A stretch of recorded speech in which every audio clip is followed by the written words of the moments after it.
prefix, gateway, if I have any sort of routing details that I need to give, DNS, NTP, if I need to enable SSH, and pretty much all the admin credentials and the root credentials, all those details that I will provide, and I will complete the HCX deployment. I will log in with the 9443. This is what I was talking to you about, with the direct access, which is like a WAMI for a vCenter, like a WAMI for a vCenter. This is WAMI for HCX. So you will log in with the credentials that you gave. This is what you did.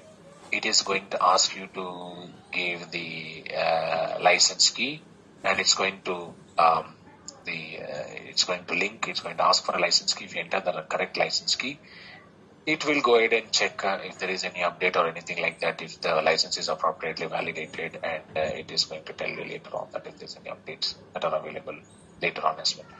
So after that, you will select vSphere. You will give the vCenter details. You will give the SSO details. You will give the, I think this is vCenter and the NSX manager details, and then the SSO details.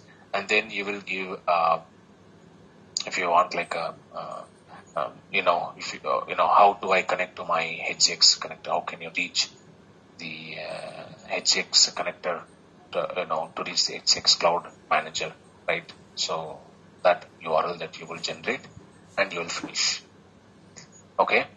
By finishing this, how do I make sure what is this HCX manager? Is this cloud or is this connector? You log in. It says type is connector. The version of it, and then the usage, all the details. If you have mapped NSX, vCenter, SSO, everything should show as green, and it should show the appropriate FQDN for each of them. So, and then I told you, right, the vCenter, if you have forgotten to map the vCenter while initial configuration, you can come to the vCenter role mapping, and you can give the vCenter enterprise admin credentials from here, and you can map it from here. Now after this, you can click on system updates. You see here, it says this is a local ESX, and pretty much it says if you want, you can check for any updates that is available, what version that you are running of NSX vCenter, what type of deployment is this. Now the next thing that is left for me is to download the client or the source side. What I will do, I will say request download link. So I'll click on request download link. It will download an OVA. I will take that OVA and go to my source site to deploy the connector. I'll follow the same method. I'll give the host name, the IP address, all those details. And if I have a specific routing details, I'll have to give that, DNS and other details I will have to select.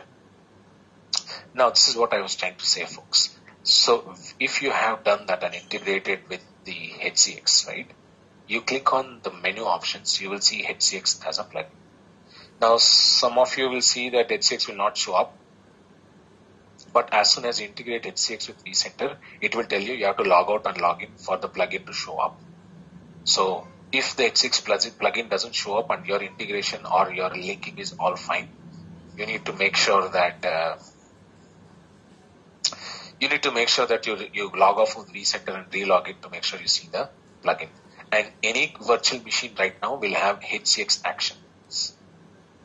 This is what I was calling as hybridity actions, HCX actions. In that, there's an option to migrate to target site, protect. Migrate is, if this is part of a service cluster where you have configured any sort of migration, network extension, whatever that could be. Do you want to migrate? You don't have to go to HCX console to migrate the VM.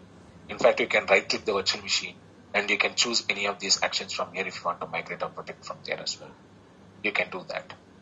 This is what I was trying to say before. So HCX authentication works like this, right? HCX plugin, HCX service, there is a 443 vCenter. So you can also use API to access the HCX manager, and if you want to pass any configuration through API is also okay. It uses vCenter SSO configuration. Specifically, it uses vCenter's SSO to go ahead and get yourself authenticated as well. Requires that SSO groups are mapped and administrator groups are auto-mapped as HCX admin. So there's a specific user group called as HCX admin. If you integrate with HCX, that will be also automatically mapped. So you should not be fiddling with that. So that gives the HCX capability to interact with the vCenter and fetch and see the inventory and different other details with the vCenter. And 443 is what you log in to directly access and do the day one configuration.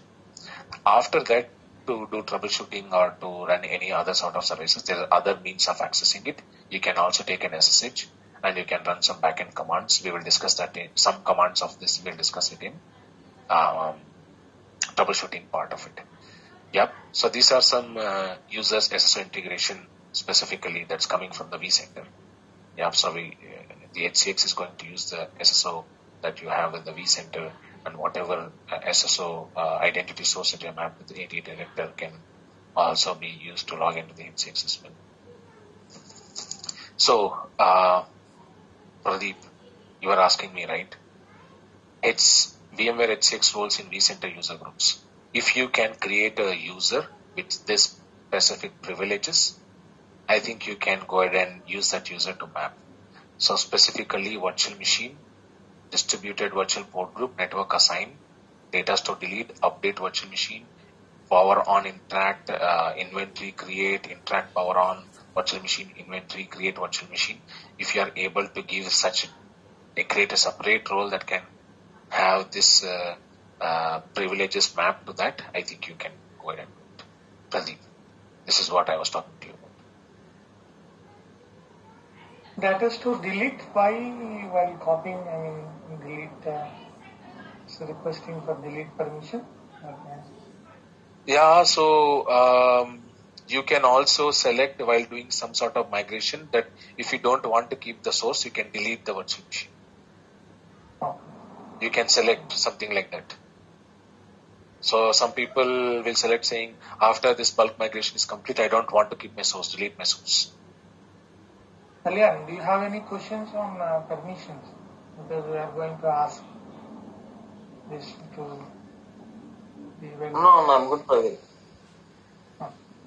These are all these are basic permissions. So Basic permissions, correct. There is not anything special about, only this is there that is required usually. Yeah. Only this data store delete part is the one that looks like but rest what is that? Data store delete file. It's not delete data store. Delete file on the data store. Yeah. Files in the data store. Yes, correct. Yeah. But let's take a data store will have a 3 TB. It has the privilege of deleting all the files, right? Maybe VMD. So, but okay, who is doing this? Okay, you being as an admin will be doing it, not some user is doing it, right? So that's the reason even it has the permissions. Yeah, you are responsible, right? Not someone, because you are doing what you know. So HCX is not deleting. Tool is responsible. Yeah, but tool is not deleting anything. It needs the access so that it can have those privileges. That's it. So by mistake, Pradeep, if you selected any sort of vMotion and say, I don't want to keep the source, delete it. Exactly. HCX will delete it. So this is one option. See, Pradeep, we cannot say everybody wants to keep the source. Somebody wants to keep the source. Somebody don't want to keep the source. All options are on the table. I'll say one thing. Yeah, you are ready to give the enterprise admin access to this, and you are worried about the data store deletion. Come on. Yeah. You have better options to do that. Right. Krishna, target side we can have, but source side it's not. No, even on the source side, I'm saying. See, that's what I'm saying. Even on the source side, you are giving an admin access into the HCX manager. Then you have better things to do that rather than just deleting something from the data store, right? Well and good. They give well and good. That First of all, HCX will never touch any machine which are not part of your mobility group. So, first is that. And another one is it will not, without creating a service mesh and a task of migrating, it will not delete anything. If it is deleting anything, that you will have to identify that what is the task that I have initiated that it is deleting everything on one of my side. It is not that it will migrate everything and delete it after migrating it. No. So there's an option, like I said, right? On the source side, if you don't want to keep a copy of it, maybe that is the only reason why it has that option to delete the specific file for the, yeah. So I think we talked about activation and publishing service. Yeah, activation requires keys, metering, telemetry, publishing. So I think I told you about this also, right? That the reason why you're connecting to connect dot and hybridity dot is not only that we can give you telemetry that if you open a support request with VMware and say there's a H6 ID every deployment will have, okay? If you give that H6 ID and in the advanced options, if you select allow VMware support to download logs from your H6 system, in that case, getting that ID, we can actually log in and get only the logs. We don't have permission to see whatever. Okay, we have only option to download the logs from the system. So all those options that are there, that's the reason why you are connecting to this connect.hcx, so that we can give you meetings, we can activate it. We can also show like a telemetry, like, how things are connected, how source to destination, or one site to many site, or many site to one site, or many to many type of connectivity option that you may preferably have from there. So after that, you're selecting, right, where is this site? So after activating, this is what you did right now, right? After activating, where is this site? Yeah, add a pairing site after that, right? So right now you activated one place, so you can select wherever the place you are. So we are not specifying that you select any A or a B place. Wherever you are doing this course from, you'll select that, and you will select the source and the destination target site from there. So you'll select this. You can also do optionally for bidirectional site pairing in cloud-to-cloud deployments, repeat this procedure on both cloud sites. So you can do connected to cloud, yeah, and for the remote H6 URL, enter the URL and credentials to connect. So typically speaking, when you get the connected deployment, right, all the clouds URL will be auto-filled. You don't have to specify anything. But if you're doing a separate deployment, then you have to get the URLs from the peering site. If it is a connector from the cloud, if it is a cloud from the connector, and then you have to go ahead and pair them all together. So pairing them allows them to actually establish the connector. So it's just now pairing means that this is my source, this is a source, this is a target. Okay, that's what we are trying to see here. Okay, it can be bidirectional as well. Like I said, you can move from A to B or B to A. Options are there. Establishes connection, need for management, initiated from source to destination. Usually, initiated from source to destination means all the tasks of migration, network extension, whatever that could be later on after this. You can also build cloud to cloud. Even you can build cloud to cloud pairing as well. Communication between H6 managers is over 443. So this pairing is over 443. So after you do the pairing and give cloud or the connector option, so you can see here in the site pairing, you should see as green, and you should see the source and the target connection as green as well.